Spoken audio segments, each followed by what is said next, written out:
వరకు రంజిత్ రెడ్డి, సునీత, పసునూరి దయాకర్, బొంతు రామ్మోహన్, అలాగే దానం నాగేందర్ కూడా జాయిన్ అయ్యారు సార్. బొంతు రామ్మోహన్కో లేకపోతే దానం నాగేందర్కో సికింద్రాబాద్ టికెట్ కూడా కన్ఫర్మ్ అయ్యే అవకాశం కనిపిస్తోంది. అండ్ రంజిత్ రెడ్డి, సునీత, పసునూరి దయాకర్ వీళ్ళకు కూడా టికెట్స్ ఆల్మోస్ట్ కన్ఫర్మ్ అయిపోయాయి అనే వార్తలు వస్తూ ఉన్నాయి సార్. సో ఈ నేపథ్యంలో కాంగ్రెస్ పార్టీకి బీఆర్ఎస్ నేతలే దిక్కయ్యారు. ఆ పార్టీ ఎంపీ అభ్యర్థుల్లో సగం మంది కేసీఆర్ తయారు చేసిన వారే అంటూ బీఆర్ఎస్ కీలక నేత జగదీష్ రెడ్డి కామెంట్ చేశారు.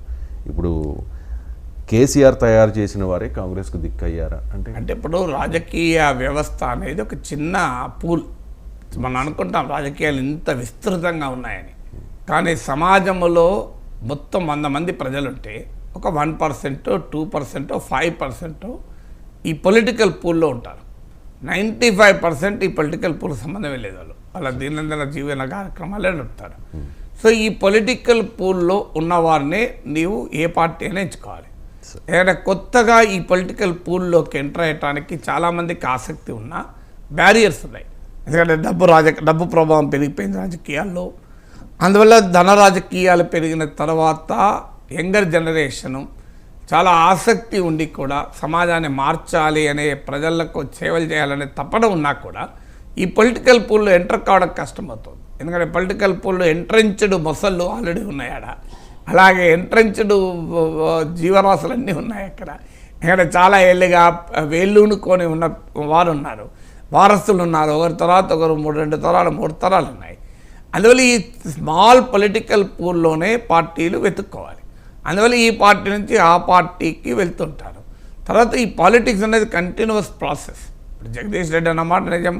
బీఆర్ఎస్లో ఇప్పుడు బోలెడు మంది కాంగ్రెస్ వాళ్ళే, బీజేపీలో ఇప్పుడు బోలెడు మంది బీఆర్ఎస్ వాళ్ళే అభ్యర్థులు అయ్యారు.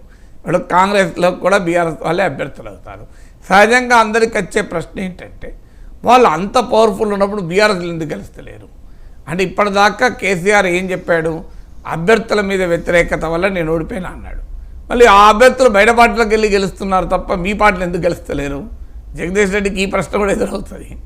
వీళ్ళు మరి మీరే చెప్పారు సిట్టింగ్లో టికెట్లు ఇవ్వకపోవడం వల్ల మేము ఓడిపోయాము, మా అభ్యర్థుల బలహీనతల వల్ల ఓడిపోయాము, ఇది కేసీఆర్కి వ్యతిరేక తీర్పు కాదు అన్నారు.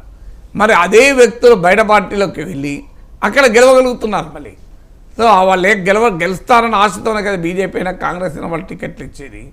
మరి మీ పార్టీలో గెలవక ఆ పార్టీలో గెలవగలుగుతున్నారంటే అభ్యర్థి తప్పు కాదు కదా. తప్పేంటి? ఆ తప్పు మరి కేసీఆర్కు వ్యతిరేకంగా ప్రజలు తీర్పు చెప్పారా అనే క్వశ్చన్ కూడా. ఇక తయారవడం మరి కేసీఆర్ ఎక్కడ తయారయ్యాడు? ఆయన తెలుగుదేశం స్కూల్లో తయారు కాలేదా? ఇప్పుడు ఎన్టీ రామారావు తయారు చేసిన వాళ్ళు, ఈవెన్ చంద్రబాబు నాయుడు తయారు చేసిన వాళ్ళు కేసీఆర్ క్యాబినెట్లో ఎంతమంది ఉన్నారు? ఇప్పుడు కేసీఆర్ క్యాబినెట్లో ఉన్న తలసాని శ్రీనివాస్ యాదవ్, ఎర్రవల్లి దయాకర్ రావు, అంతకుముందు పనిచేసిన తుమ్మల నాగేశ్వరరావు, పట్నం మహేందర్ రెడ్డి, ఎంతమంది నిరంజన్ రెడ్డి, వీళ్ళంతా కూడా చంద్రబాబు నాయుడు తయారు చేసిన వాళ్ళే కదా.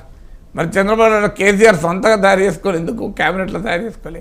జగదీష్ రెడ్డి సొంతగా తయారు కావచ్చు, కేసీఆర్ తయారు చేసిన వాడు కావచ్చు, కానీ వీళ్ళంతా ఎవరెవరు తయారు చేసిన వాళ్ళే కదా. కాంగ్రెస్ తయారు చేసిన వాళ్ళు, చంద్రబాబు నాయుడు కాంగ్రెస్ పార్టీలో ఎమ్మెల్యేగా కూడా ఉంటాయి కదా.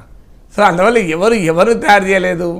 సో అందువల్ల అన్ని పార్టీల్లో కూడా ఒక పార్టీలో తయారై ఇంకో పార్టీలోకి ఎంటర్ అవుతూ ఉంటారు. సో కాంగ్రెస్లో తయారైన వాళ్ళే కదా దేశంలో చాలా పార్టీలు ఉన్నవాళ్ళు. ఈవెన్ కేసీఆర్ కూడా యువజన కాంగ్రెస్లో పనిచేశాడు. కేసీఆర్ ఆకాశం నుంచి డైరెక్ట్గా బీఆర్ఎస్లో దూకలే కదా. ఆయన తెలుగుదేశం పార్టీ తరఫున మంత్రి కూడా ఉండే చంద్రబాబు నాయుడు క్యాబినెట్లో రవాణా మంత్రిగా. ఆయన బీఆర్ఎస్లో పెట్టే ముందు ఆయన శాసనసభ డిప్యూటీ స్పీకర్ కూడా ఉన్నాడు. సో ఆయన ఏం బయట నుంచి కేవలం తెలంగాణ ఉద్యమ రాజకీయ పాఠశాలలో తయారై అక్షరాలు దిద్దుకొని బాల శిక్షలు నేర్చుకొని రాలే. ఆయన కూడా తెలుగుదేశం పార్టీ రాజకీయ కార్యక్షేత్రంలో తయారైనవాడు.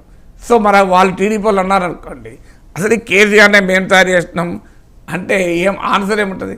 ఇప్పుడు కేటీఆర్, హరీష్, జగదీష్ రెడ్డి ఇలాంటి వాళ్ళు నిజమే కేసీఆర్ తయారు చేశారు.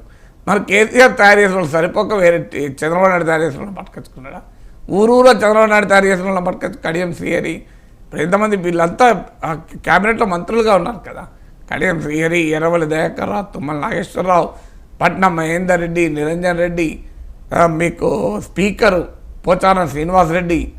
సో వీళ్ళందరూ కూడా తెలుగుదేశం కార్యక్షేత్రంలో తయారైన వాళ్ళు లేదా కాంగ్రెస్లో తయారైన వాళ్ళే. సవితా ఇంద్రారెడ్డి, గుత్తా సుఖేందర్ రెడ్డి వీళ్ళంతా ఒక పెద్ద సెక్షన్ కాంగ్రెస్లో తయారైన వాళ్ళు. సో అక్కడో ఇక్కడో తయారైన వాళ్ళే కదా మీకు. సొంతగా కేసీఆర్ తెలంగాణ ఉద్యమంలో కాచి వడబోసిన నాయకులు ఎంతమంది కేసీఆర్ క్యాబినెట్లో ఉన్నారు? Right sir. మార్పు కోసం కాంగ్రెస్ అనే నినాదంతో తెలంగాణలో ఆ పార్టీ విజయం సాధించింది సార్. ఇప్పుడు దేశం మార్పు కోరుకుంటోంది.